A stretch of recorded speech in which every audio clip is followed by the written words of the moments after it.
Selamat sore adik-adik. Yuk kita jumpa lagi, kita mau mulai kebaktian kita pada sore hari ini. Kita menghadap Tuhan dengan memujikan satu lagu, Allah itu baik.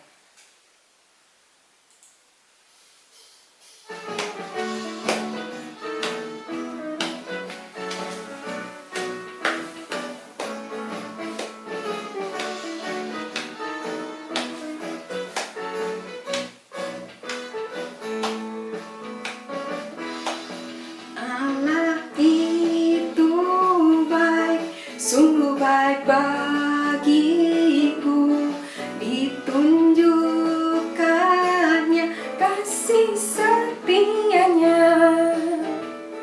Dia menyediakan yang ku perlukan,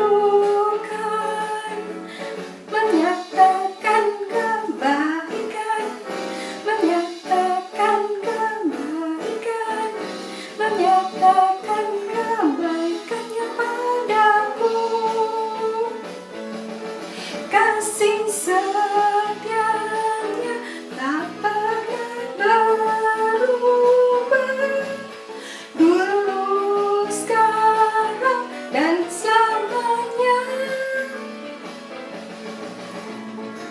Ajaiblah kuasa dalam namanya,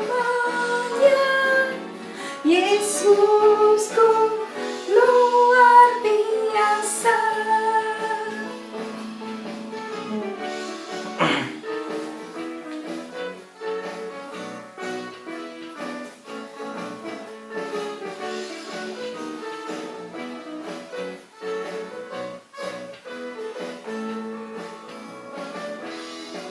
Allah itu baik, sungguh baik bagiku, ditunjukkannya kasih setianya.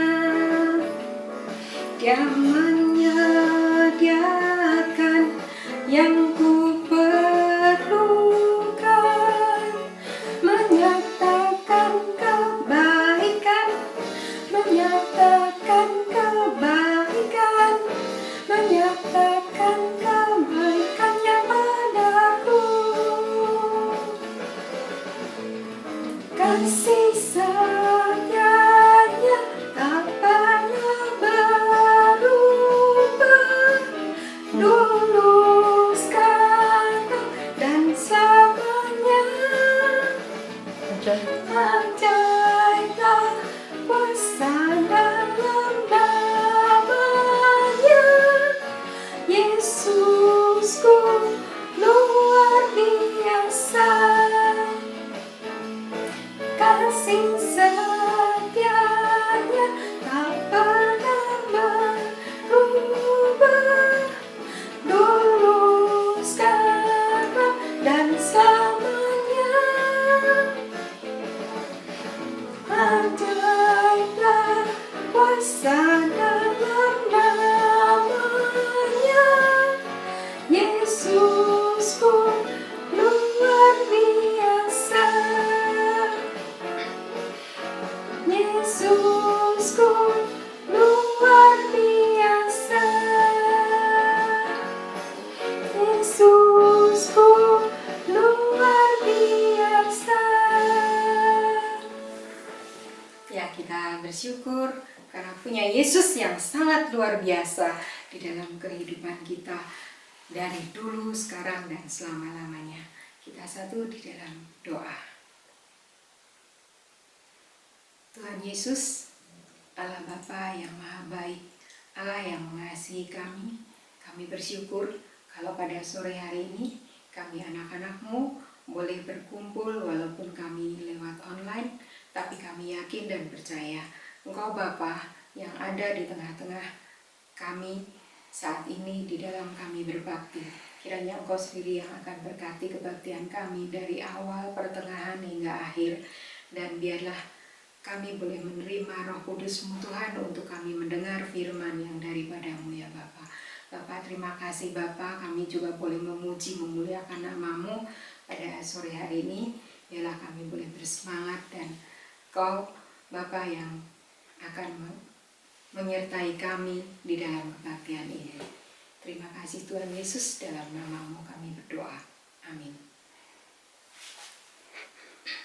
Yuk kita akan membaca satu ayat yang akan diambil dari Mazmur 31 ayat yang ke-25 sebagai nats pembuka kita. Yuk adik-adik siapkan Alkitab ya, kita baca bersama-sama.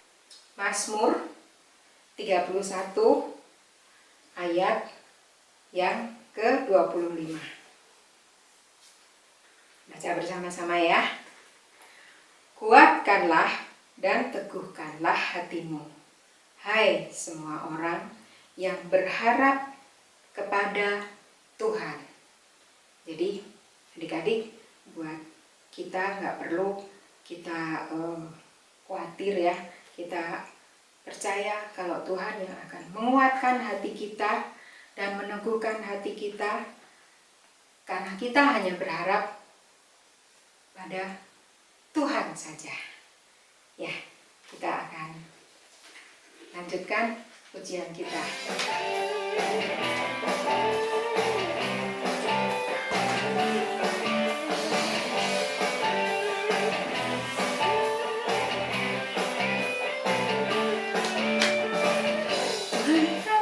Di tengah kita besar-besar, Dia senangkan dan girangkan dengan sukacita. Dia mengasihi, Dia bersuka karena kita. Tuhan Allah di tengah kita besar-besar,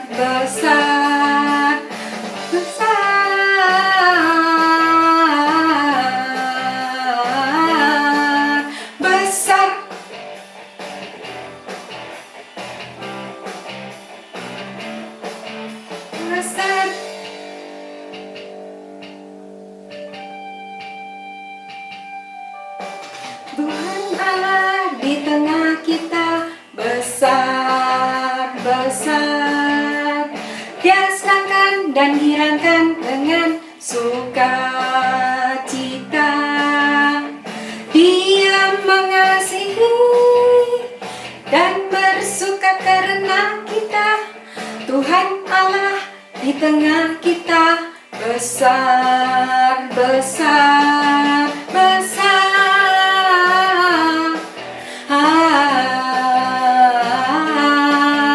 besar.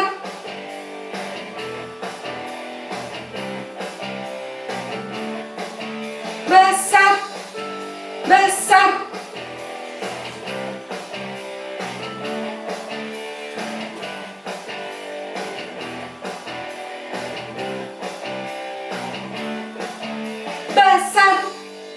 Ya, Tuhan Allah di tengah kita, kasih-Nya begitu besar buat kita. Kita akan persiapkan hati kita sebelum kita mendengar firman Tuhan. Firman Tuhan, berita bagi kakiku.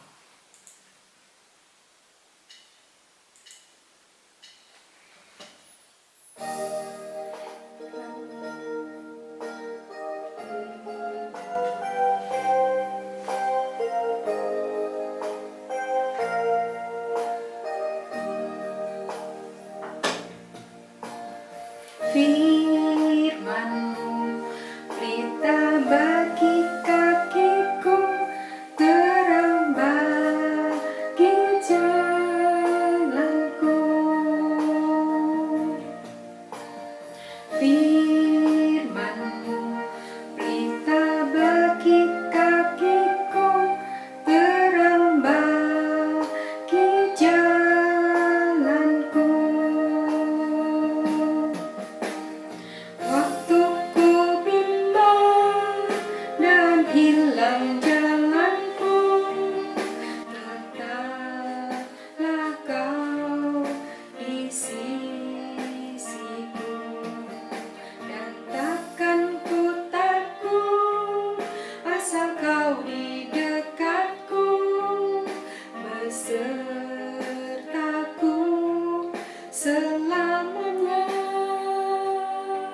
Firman-Mu pelita bagi kakiku, terang bagi jalanku.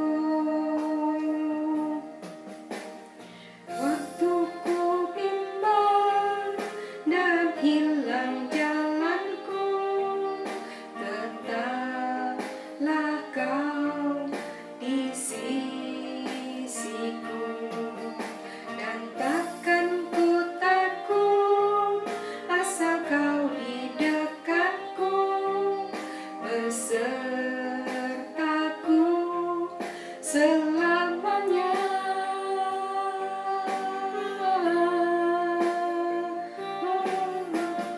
Firman-Mu pelita bagi kakiku, terang bagi jalanku.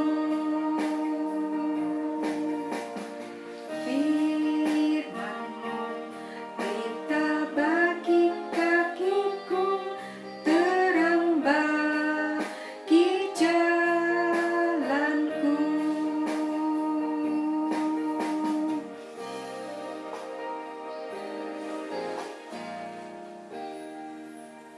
Kita satu dalam doa sebelum kita mendengar firman dari Kak Yusuf. Bapa di surga, segala puji, syukur, dan terima kasih ya Bapa. Kalau kami anak-anak-Mu telah siap mendengarkan firman yang daripada-Mu, biarlah Engkau sendiri Bapa yang berkata-kata melalui hamba-Mu Kak Yusuf di dalam menyampaikan firman-Mu, kebenaran firman yang daripada-Mu ya Bapa. Bukakan hati dan pikiran kami anak-anak-Mu supaya boleh menerima firman-Mu pada saat ini. Terima kasih Tuhan Yesus, hanya di dalam satu nama Putra-Mu yang tunggal, Tuhan kami, Yesus Kristus, kami boleh berdoa dan mengucap syukur. Amin. Kak Yusuf, silahkan. Jumpa lagi adik-adik dengan Kak Yusuf. Hari ini kita akan mendengarkan firman Tuhan dengan tema tak lelah berharap pada Allah. Bahannya dari 1 Raja-Raja 19 ayat 1 sampai 18. Nah, adik-adik, minggu lalu kita telah mendengarkan firman Tuhan bahwa Elia telah mengalahkan 450 orang. Bayangin, satu orang melawan 450 dan dia bisa menang. Bangga luar biasa enggak? Sangat bangga anak-anak. Karena apa? Satu lawan satu aja kita menang sudah untung. 1 lawan 100 kita menang gak mungkin. 1 lawan 450 kita bisa menang. Kalau lawan begitu mungkin kita bisa mati. Tapi Elia 1 orang lawan 450 dia bisa menang. Kenapa? Karena Tuhan bersama dengan dia. Itu yang harus kita ingat. Bukan dengan kekuatannya sendiri Elia menang, tapi dengan kekuatan dari Tuhan.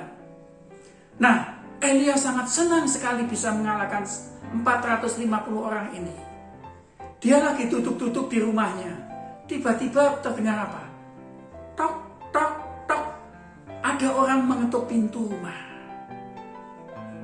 Dia bingung, siapa ya? Pagi-pagi sekali sudah ada yang datang. Dia buka pintu, ternyata ada seorang pelayan. Dia tanya, siapa kamu? Saya suruhan Ratu Isabel. Kaget Elia. Dia tahu siapa Isabel itu. Ada apa kesini pagi-pagi? Saya cuma mau menyampaikan dan mengatakan perintah Ratu Isabel bahwa besok pagi kamu akan ditangkap. Cuman itu aja perkataannya pelayan yang datang. Apa yang terjadi? Elia langsung badannya gemetaran anak-anak. Karena apa? Takut. Begitu hamba itu pergi, pintu ditutup, Elia langsung panggil bujangnya. Ayo cepat-cepat, kita mau mengungsi. Ada apa Tuhan? Ratu Isabel mau menangkap aku. Bujangnya ngomong, Tuhan, kemarin lawan 450, Tuhan menang. Kenapa lawan Isabel aja takut? Udah aku takut pokoknya.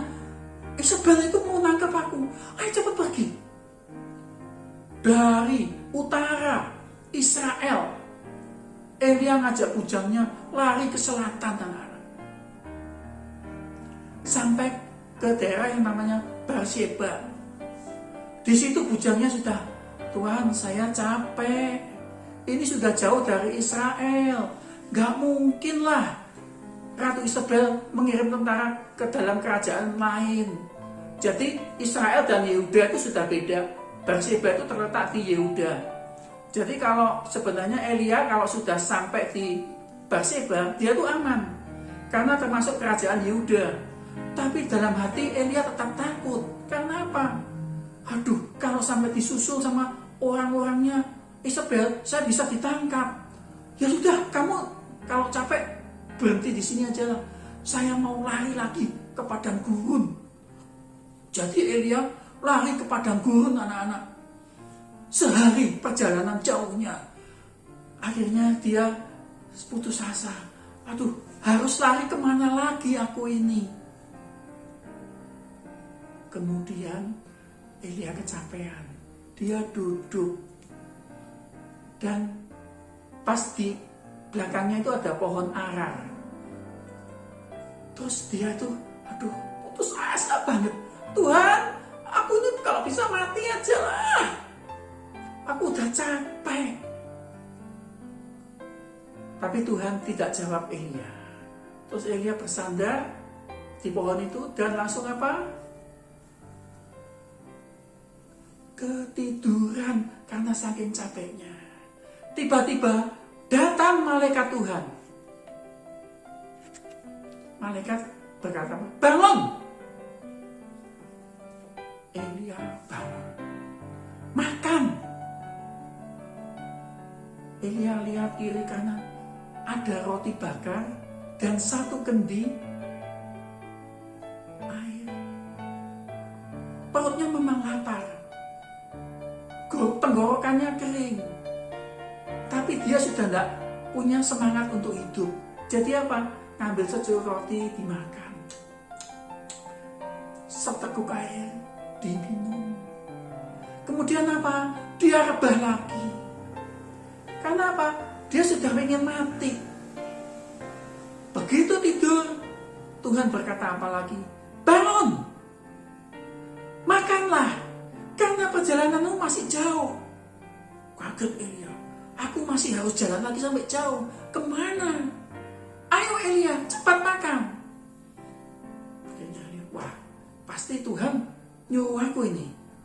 Aku kan hamba Tuhan. Aku harus tetap setia. Jadi Elia apa gimana? Langsung itu dimakan semua rotinya. Gak tahu ya, rotinya banyak atau sedikit. Kaisem gak tahu dimakan. Sampai habis. Kemudian air kendinya diambil. Diminum. Sampai habis. Betul anak-anak. Setelah makan roti bakar dan juga air dalam kendi itu sampai habis, kekuatan Elia bertambah seperti dapat dopeng anak-anak. Dia tadinya sudah putus asa, hilang semangat, hilang harapan. Sekarang punya semangat. Aku harus ketemu Tuhan. Dia berjalan lagi. Bayangin anak-anak. 40 hari, 40 malam.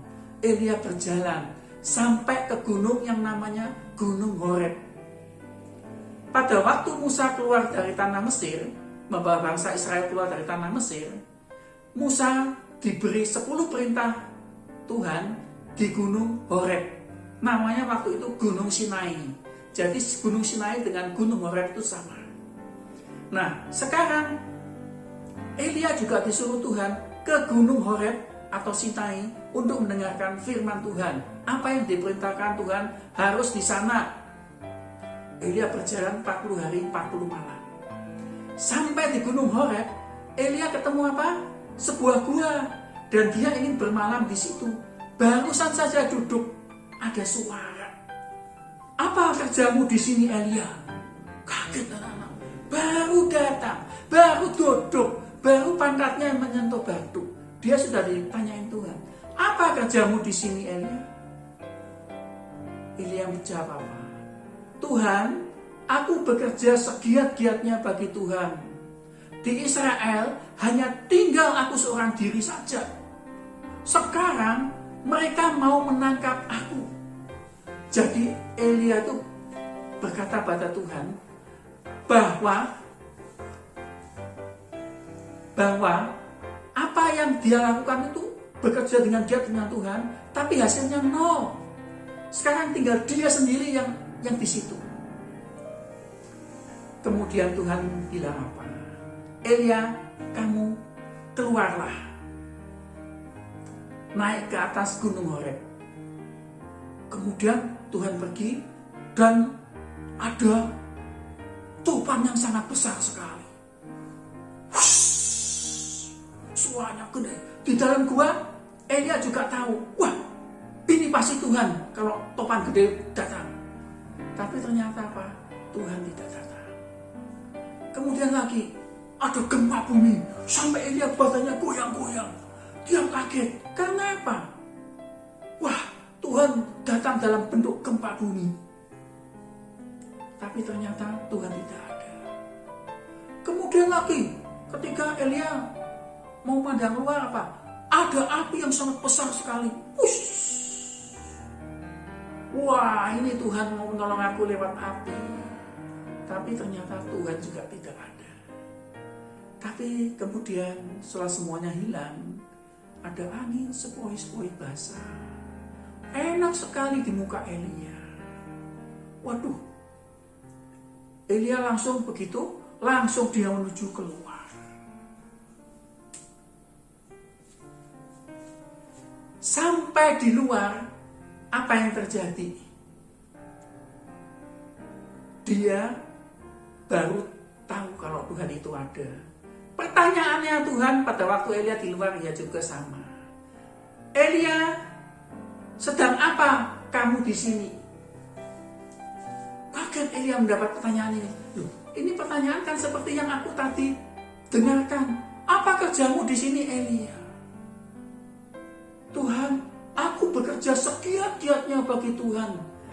Di Israel hanya tinggal aku seorang diri saja, Tuhan. Sekarang mereka mau menangkap aku. Kira-kira jawabannya Tuhan gimana? Elia, sekarang kamu harus berbalik lagi pulang lewat padang gurun. Kamu harus ke Damsyik. Wah, Elia, ada apa di Damsyik? Kamu harus mencari seorang yang bernama Hazael dan urapi Hazael menjadi raja atas negara Aram. Kemudian tugas kedua Elia, kamu harus mencari Yehu cucu Nimsi. Urapin dia juga sebagai raja Israel. Ketika kamu cari seorang yang bernama Elisa bin Safat dari Abel Mehola, urapin dia sebagai pengganti kamu. 3 tugas Tuhan. Iya, siap Tuhan. Elia tidak membantah sama sekali perintah Tuhan. Langsung dia berkemas, berjalan kembali, balik seperti semula. Nah, anak-anak, bagaimana ya Elia yang tadinya sudah putus harapan, begitu dia mendapat perintah dari Tuhan untuk ke Gunung Horeb, berjalan 40 hari, 40 malam. Dia tidak mengeluh. Hanya untuk mendengarkan firman Tuhan saja loh anak-anak di Gunung Horeb. Kemudian dia datang lagi, disuruh balik sama Tuhan, kembali ke asalnya. Dia datang untuk menuju Damsyik. Untuk apa? Untuk mendapat tugas yang seperti saya sebutkan tadi. Kemudian Tuhan berkata, dan ini perkataan sangat menghibur Elia. Kenapa? Karena Elia tidak tahu bahwa sebenarnya di Israel Tuhan masih memberikan dan meninggalkan 7.000 orang yang masih percaya pada Tuhan. Dan nanti Elia disuruh ke sana supaya bertemu dengan 7.000 itu. Nah, anak-anak, yang perlu kita perhatikan, Elia bangga bisa mengalahkan 450 orang. Demikian juga dengan kita, sering sombong dengan keberhasilan yang kita capai, padahal semua atas anugerah Tuhan.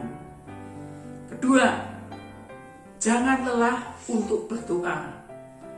Kalau kita sampai seperti Elia putus asa, jangan lupa pada Tuhan.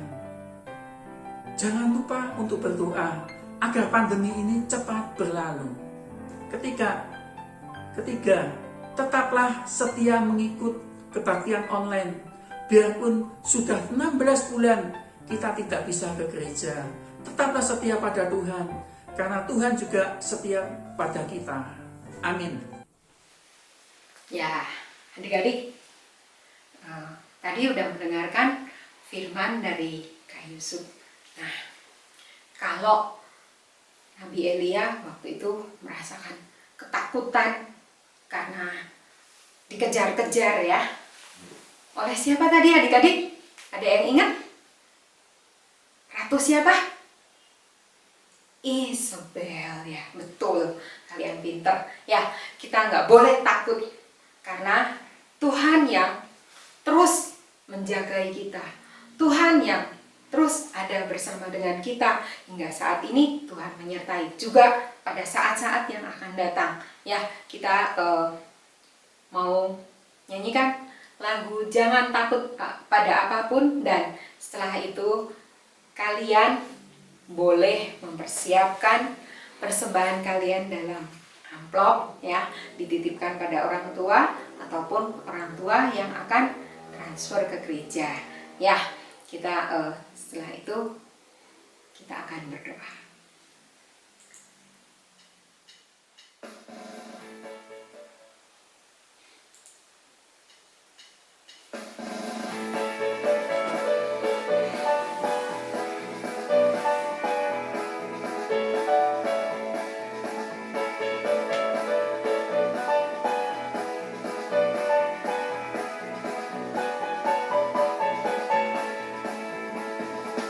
Jangan takut pada apapun, apapun, apapun. Jangan takut pada apapun, apapun.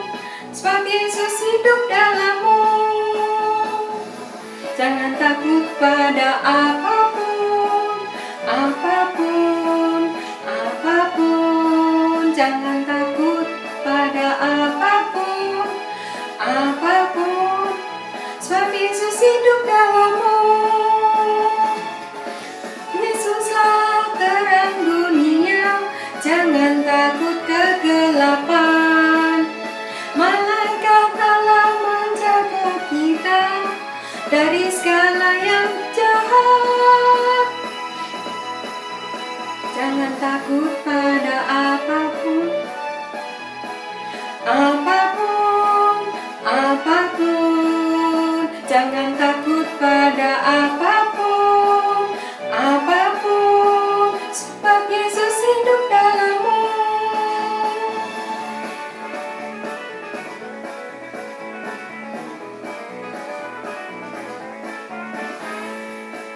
Jangan takut pada apapun, apapun, apapun. Jangan takut pada apapun, apapun, sebab Yesus hidup dalammu.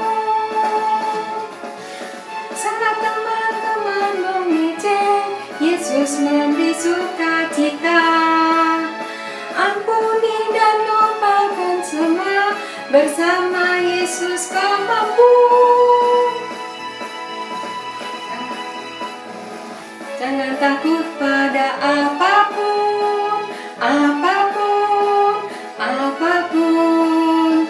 Jangan takut pada apapun, apapun, sebab Yesus hidup dalammu.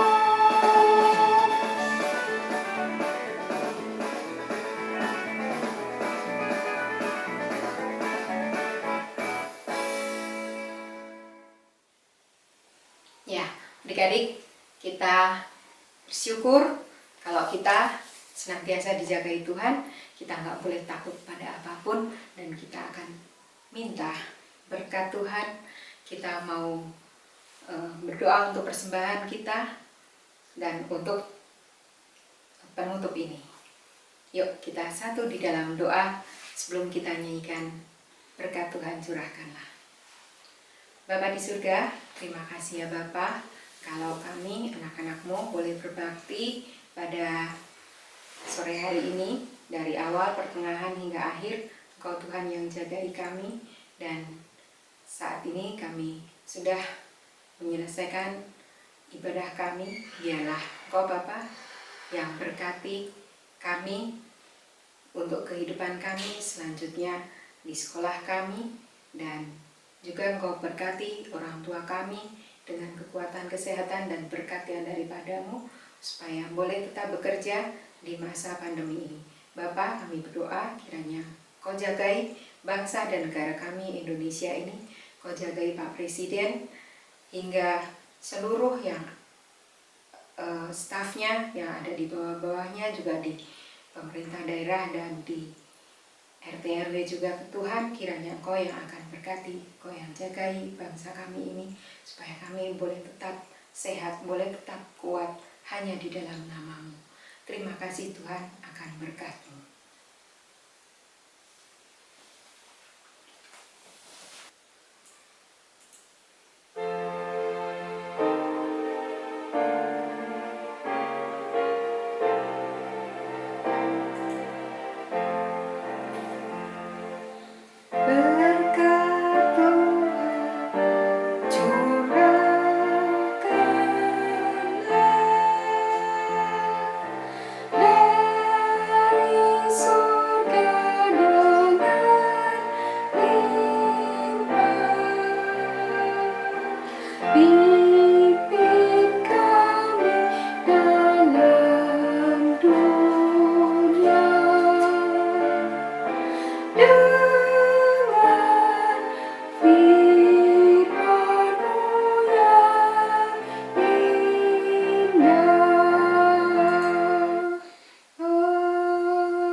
Sampai jumpa adik-adik minggu yang akan datang. Kita tetap berbakti, kita penuh semangat di dalam sekolah kita juga ya.